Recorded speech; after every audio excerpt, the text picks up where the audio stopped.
Number 1. Camping Alone. True Skinwalker Story. Submitted by Cyclone Mine. As the last flames licked across the fire and faded, leaving a warm glow from the embers below, I drank the last warm swigs of tea from my canteen and thought about heading to sleep. The stack of firewood by my camp would remain unburned until the morning. My camp was a tarp tied up with paracord to the surrounding trees. It was basic, but lightweight and easy to carry on hikes. I had built a wall from fallen deadwood held between wood stakes around the camp to deter any predators. I fumbled for the zip on my sleeping bag in the low light, and eventually found it and unzipped it. I took off my boots and prepared to get in, very tired from the day of walking and woodcutting to make my camp.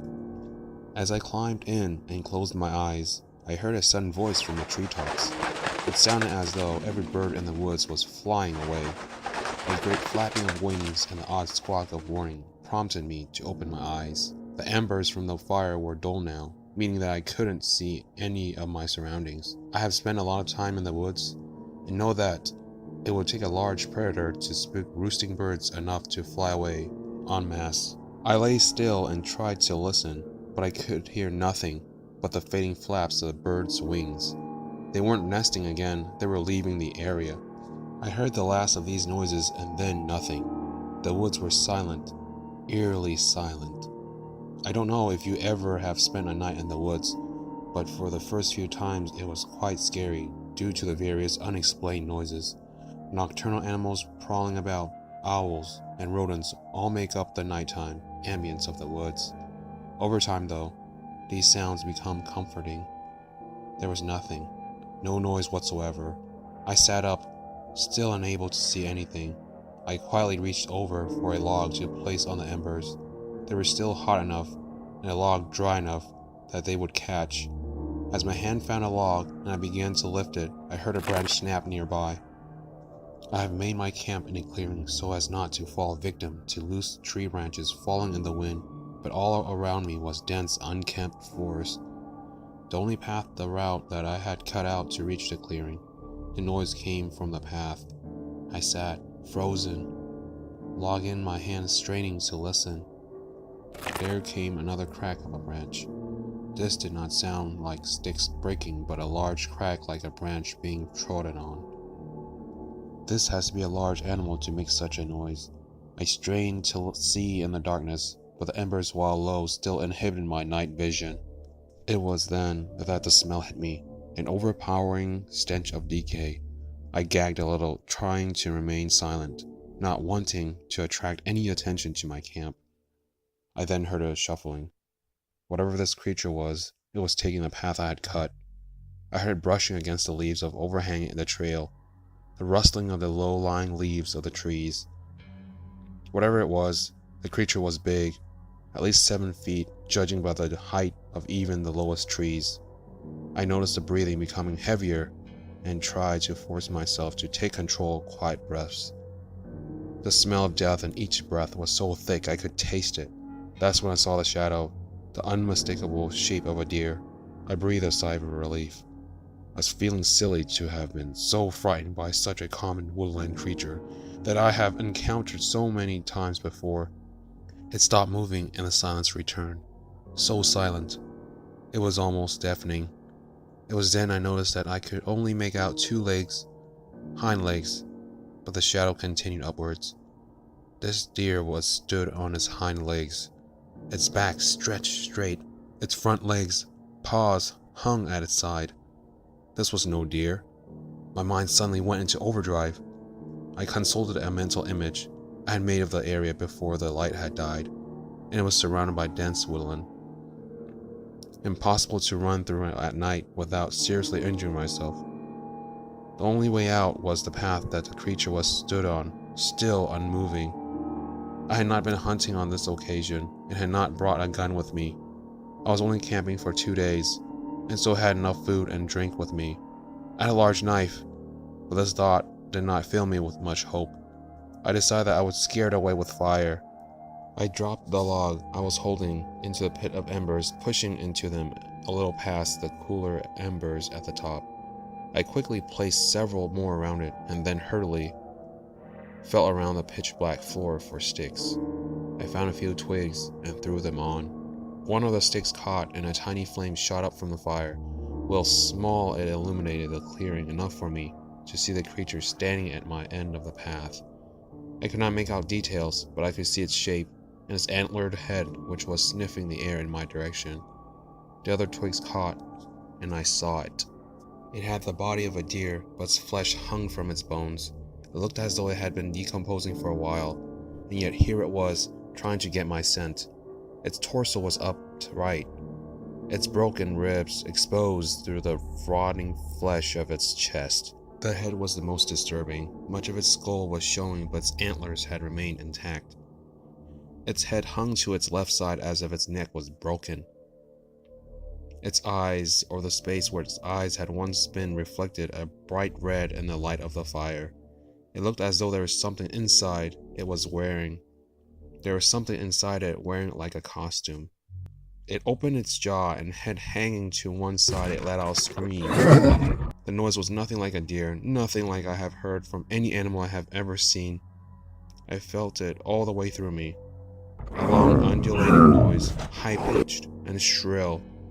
My skin felt like ice, and I remember screaming run in my head, all care for the dangerous terrain surrounding me gone from my mind. I couldn't move. I was frozen, sitting in my camp, staring at the monstrosity before me. It took a step toward me when two of the logs caught fire, flames leaping up. The creature stopped and swung its head around to look at the fire, then back at me. It was at this point I thought I had a chance. The fire seemed to have scared it. But I was wrong. It launched itself at me with amazing speed, probably only 20 feet away now. I finally found my ability to move and jumped up and sprinted in the other direction. I reached the tree line, and without looking back, I jumped into it, holding my arms up in front of my face to shield my eyes from the many sticks and plants. I didn't make it far. I ran into a large branch and fell over. I wanted to look behind me, but I could not bring myself to. Instead, I scrabbled underneath the branch and started running again the other side. I hit 3 more branches in the darkness, and the last one hit me in the chest and winded me. I lay on the ground, trying to catch my breath, thankfully that I could no longer taste the awful taste of rotten deer flesh. I tried to breathe quietly, trying to listen for sounds around me. The woods were still quiet, but I could hear periodic crashes of a large creature, presumably searching for me in the darkness. The crashes were off in the wrong direction though, and seemed to be getting further away, not closer. I lay on the spot for what I felt like eternity, but was probably about 2 to 3 hours judging by the light. I finally heard a little forest creature scurrying through the undergrowth, then another, then an owl hoot. It was clear that the predator had left the area. I didn't go back to my stuff. I stood up and headed straight for the nearest edge of the woods. I picked up a large branch as a weapon and slowly picked up my way through the woods. I reached the exit at what looked like around 4 a.m. The sun started to rise again, but not yet visible. I walked over to my car. It was just as I had left it. I opened the door, and as I did, a smell of rotten flesh suddenly hit me. I slammed the door, started the engine, and drove out of there. My wheels span on the forest floor as I revved the car too hard. I didn't care. I just wanted to be away. I glanced in my rear view mirror. Just as I was leaving the parking area, I saw it running across the middle of the parking lot behind me. Its running looked awkward, yet it was still so fast. I put my foot on the floor and didn't look back again. I didn't go camping without my gun anymore, hunting or not. Number 2. My wife died last month, so I brought her back to life. Submitted by Molotalk C518. Is this thing on? Oh, I see what I'm seeing on the screen now. Cool. I work security for a university just down the highway from me. It's an honest job. It pays pretty well, and I get to see some pretty cool things while I'm working. There's a group that making a teleporter that can move food from one place on campus to another instantly. It even tastes good when it gets there. Another group is making a car made entirely of clay. They call it ceramic, and made it sound fancy. You know, stuff about weight and torque and stuff. But everyone knows ceramic means clay. The creepiest room, though, was at some of the science types called the Jesus room. They have a bunch of cages filled with rats with names like Lazarus 1-20 and Lazarus 4-2, and they do lots of tests on them. One of those tests, they kill the rat by suffocating it. Then they inject something called banana bots or something into the rat. The banana bots, nanny bots? Anyway, they're made of some kind of meat, and they move through the rat and fix it, and it comes back to life. I swear, I'm not making this up. I watched them do it a bunch of times. They're okay, but they're a little weird. There's one, Lazarus 1-1, who just walks around in a circle all day long and eats its own crap. The newest Lazarus is okay though, even if it just stares at you the entire time you're in the room. But I should talk about my wife. I've been married for about 5 years now. No kids, but someday we'll get to it. We were high school sweethearts, been together since our sophomore year. Hey, this thing spelled sophomore wrong. Where's the F? She's a real peach though. She was all kinds of an okay moving north from Kentucky to take this job, and she found a waitress position to help out with the bills. So last month, we were eating dinner and she got a real bad headache. It was really bad, and she decided to go to bed early. I gave her a kiss goodnight and I told her, I love you. When I went to bed a few hours later, she was lying there with her eyes wide open, looking really surprised. She wasn't breathing though. Her heart wasn't beating. It was awful. I screamed and cried and yelled, no, a lot, but she just looked really surprised at the ceiling and didn't move. I walked over to the phone to dial 911. Then I remember the Jesus room. Nanobots, that's what they're called. Anyway, I got a really bad idea. Like, this honest as hell idea. If I got caught, I would get fired. It was such a bad idea. First, I put her in the freezer in the basement because I read somewhere that if you freeze a person, they won't rot and stuff.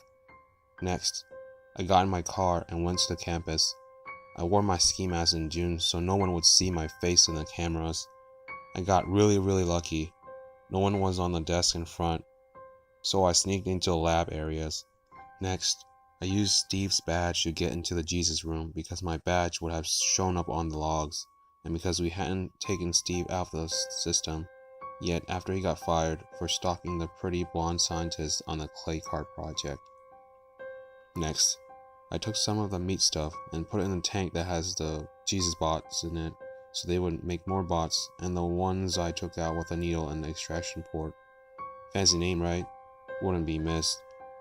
Finally, I left by the back door and I threw away Steve's badge and my ski mask. I went home as fast as I could. I had read somewhere that if a person freezes like in the movies, they don't thaw right and you can't bring them back to life. I took her out of the freezer and fortunately she was still almost warm. I put the needle with the Jesus bots in her belly like I had seen the scientists do a few times of the Lazarus rats and pushed the plunger. Then I waited. It took an hour and I was scared the entire time, but then she started breathing again. I took her in my arms and I hugged her and did my best to make her warm and told her I was sorry I didn't take her to the doctor when her headache started. After a few hours, I called her in sick to work and called in myself, and I spent the day making sure she was okay. And that's how she came back to life, and no one knows she died. It's not perfect. She's a little strange now. Oh, nothing really bad. Sometimes, when we're in private time, she gets very excited and scratches the hell on my back. She even drew blood once, and I had 7 long grooves in my back. She's never done that before. One time, She made something really good, but really strange for dinner. The next day, I found out one of our neighbors was missing his dog. When I asked, she said it barked really loud at her, but it looked like it would be really tasty, so she cooked it. I asked her not to do that again, and she got very angry. Last night, she was in the basement, crying like a baby. When I went downstairs, she was by my tool bench with a large pair of scissors in her hand, sobbing, "I need one more, I need one more."